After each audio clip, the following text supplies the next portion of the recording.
Hello guys, আমরা এখন কোথাও যাব, তো সেই উদ্দেশ্যে বেরিয়েছি। এই যে এতজন আছি এখানে, তো কোথায় যাব সেটা যাওয়ার পরে সেইখানে তোমাদের সাথে শেয়ার করব।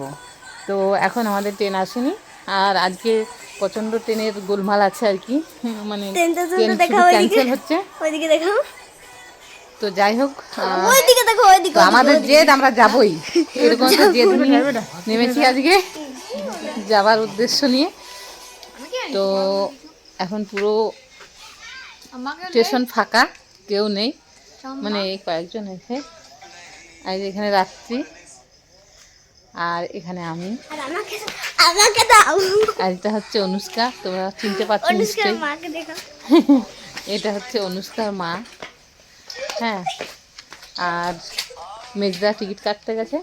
তো এখন একটা মাল ট্রেন দাঁড়িয়েছে, এই দেখো, বুঝতে পারা যাচ্ছে না, অন্ধকার দেখো। তো ঠান্ডাটাও ভালোই পড়েছে। তো চলো, এরপরে ট্রেন আসবে, তারপরে আমরা এখান থেকে বাঁকুড়া যাব, বাঁকুড়া থেকে খড়গপুর যাব, খড়গপুর থেকে সেখান যাব আর কি, যেখান যে উদ্দেশ্যে যাচ্ছে আর কি, নাকি, তাই তো? ভিডিওটাই করে টাটা।